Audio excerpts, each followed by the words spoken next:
Thank you for having me. I'm doing okay. I am in Los Angeles, so I'm doing pretty well. There's no protesting near me, but it is going on all around the country and through Los Angeles. So it's very interesting times. I grew up doing martial arts. I'm a third degree black belt martial artist, and my father was a five-time world kickboxing champion, and he owned a martial arts school. And so I grew up in that environment. My brother and I did martial arts, and we like slept there all the time and watched a lot of 80s Hong Kong action films and 90s. And just loved martial arts. So that is my base foundation of who I am as a person and what people usually hire me for.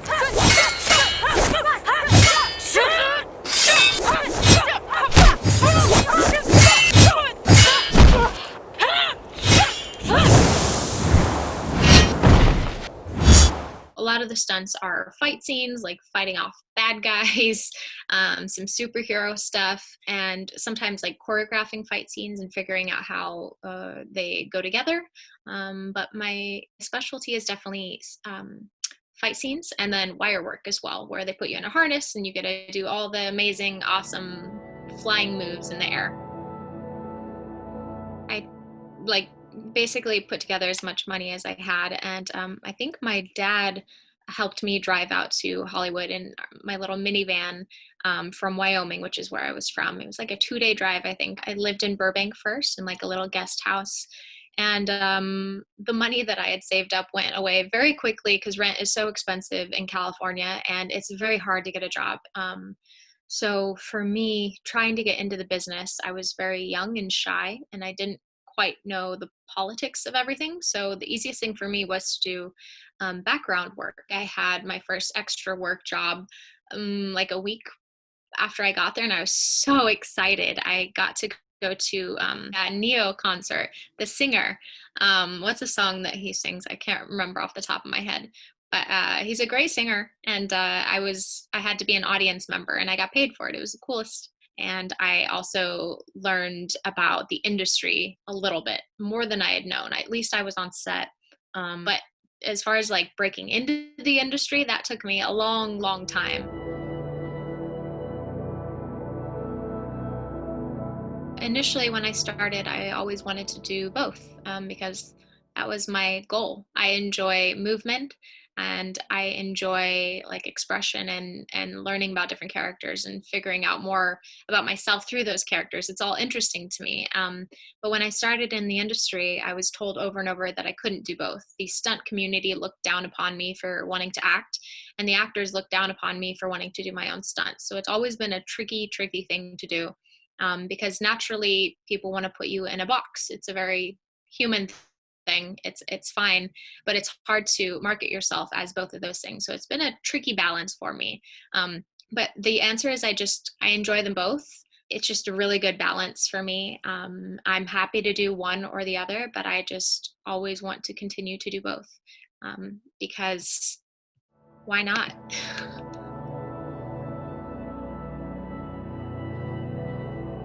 I guess I recall the pressure the most because I got called for the role and I auditioned for it. I got it, and I was so excited because my dream of doing acting and stunts had like just come true. But then probably like 2 months out before we started pre-production, I tore my ACL in my knee. And that was very, very sad and mentally exhausting and frustrating. And so I remember this because I worked really hard to rehab my knee, and the film waited for me, which was really nice. But because of that, I felt like I had so much pressure to not mess up. And, they spent time and money on me. And so I really wanted to give them everything. So what I remember the most is a lot of hard work, lots of hard work and long days. And the differences between filming in American productions in America, as opposed to filming in Hong Kong. We had Voltage Pictures, which is an American company, but then we also had like a Hong Kong crew and different producers from Hong Kong. So there were a lot of different East meets West type of mentalities during filming that I learned a lot from. But overall, it was a lot of hard work, excitement, pressure, a lot of mixed emotions, but it was a really cool experience. I loved Hong Kong. It was beautiful. And the director, Chris Nahone, is such a lovely human to work with, as well as all of the women there. Like it was a really, really great experience.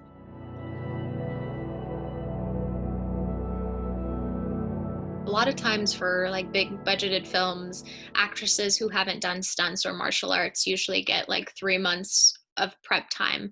These actresses, some got weeks, some got like a couple days, but I was so impressed in what they were able to do and how much they put into this. There were actors that were training with the stuntmen and stunt team every day, almost all day, just trying to learn the basic structure and like stances and punches and movements so that they could really breathe that into their character. So I was so impressed. But initially for the film, the idea was to have a bunch of like stunt pros or real martial artists that could also act, so we could have these long beautiful takes that Chris Nahone, the director, wanted, because when you have two trained martial artists, you can really play with the camera and have fun and get wide shots and really see the action. And for somebody that's not as trained, you kind of have to go in and cheat the camera a little bit and have shorter cuts. I'm sure but so we really wanted a lot of actors with martial arts experience, and we got a few of them, but the actors really had to step up to learn as much martial arts as possible, and I was very, very impressed with them.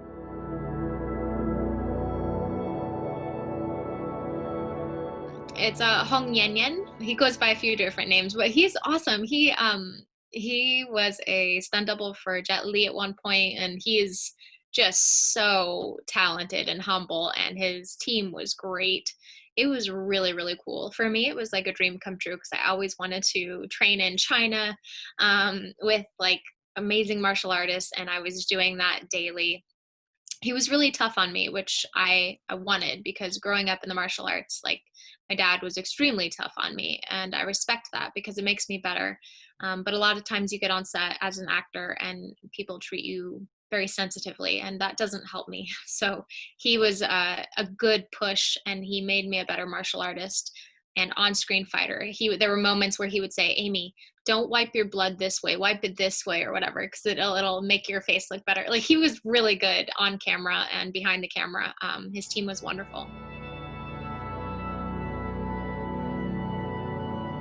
For Stunt Woman, my favorite experience was probably just my first big experience, which was Captain America: Winter Soldier as one of the doubles for Scarlett Johansson, because it was my first time in that world with all the politics and all of these amazing professionals, getting to work with Heidi Moneymaker, who is the main stunt double for Scarlett, as well as all of these other fantastic performers.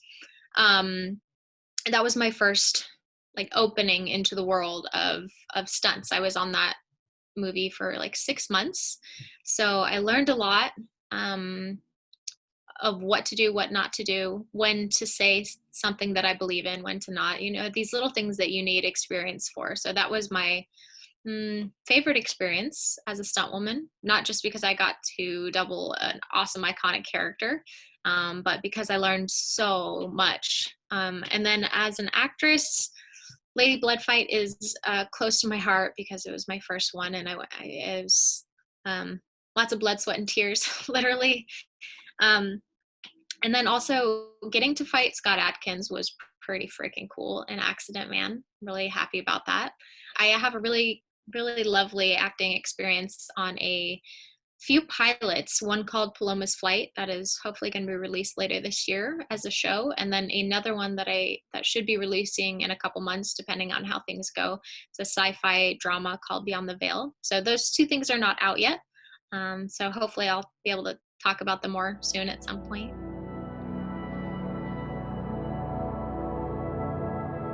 There's a lot of things I love to do. I love photography. I film a lot of things myself. Sometimes I'll film previs for stunt jobs, like on Captain America Winter Soldier. I filmed some previses and edited them and everything. Like I really enjoy getting my hands in on the creative process. Um, Everyone wants to tell their story and have control of their creativity. That's something I definitely want. So I want to be able to do all of it as much as I possibly can. So there's some shows that I'm creating that I'm pitching and trying to produce, and just really always trying to do as much as I can. And the one thing that I'm trying to get off the ground right now is actually just a docu-series called Hero Training. And you mentioned my YouTube earlier. I've always wanted to do this show called Hero Training, where I take the action world of cinema and I break it down into the masters of the arts and study with them all around the world and really get into who they are, their training, their spirituality, and everything about them. And I did this on a very no budget, in a no budget way on my YouTube channel, but now I'm trying to build that into something much bigger. And that's my main goal right now. Motion capture is one of my favorite things to do. I love the environment of people. It's less of a hierarchy and more of a communal feel.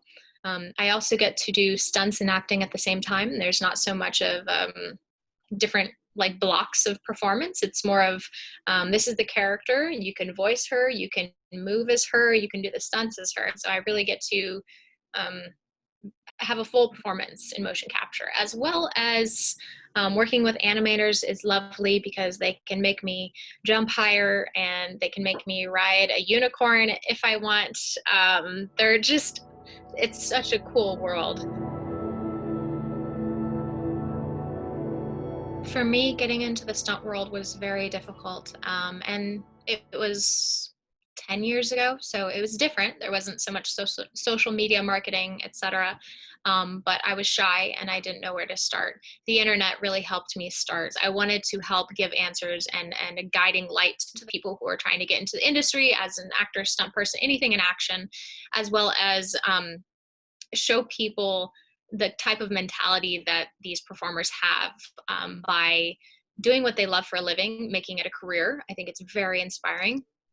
And then I also wanted to just give insight to people who want to know more about stunt people, because the idea is that we're all crazy and adrenaline junkies. And I wanted to show that there's so much more than that. Some of us are, yeah, definitely. But there's a lot of calculated risks and rehearsals. And I just wanted to put that out there.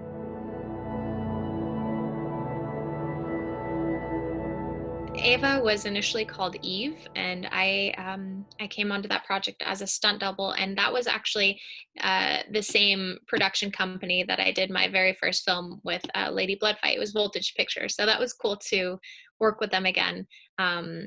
I was hired by Jeff Amata and Travis Wong, who were coordinating and fight choreographing, and they're awesome people to work with. I don't do stunts so much anymore unless I'm like in it as an actor, but I really wanted to work with them as well as learn from Jessica because she's such an amazing actress and she's a great human. A lot of cool fight scenes. Jessica did a lot herself because she was a dancer, so she picked things up very, very quickly. So I'm excited for when that comes out. Hopefully this year, I believe, but I'm not sure. A lot of motion capture companies are trying to get started because you don't need much in a motion capture studio, and you can go with all the guidelines and safety precautions needed. So a lot of motion capture studios are trying to get started very soon. I have a job coming up in the next couple of weeks with all of the guidelines put into place, with masks, with testing, with everything. So they're being very, very safe about that with only a few people on the stage. So thankfully, I'll be able to get to work in some motion capture if everything goes as planned. And then I think it's an interesting time because we can't be filming these big superhero films right now. I think a lot of artistic and independent films are going to be coming through. Things that might not have been seen prior because they were pushed down because of all the explosive, big budgeted films. So I'm really curious to see where the industry goes after all of this. And and how this time is going to influence art. But as far as like acting or doing stunts on a big budgeted film, I can't see that happening anytime soon, because those sets have up to 100 people at a time, and so unfortunately I think that's going to take some time, but I do hope that some small independent companies can get together and make their films.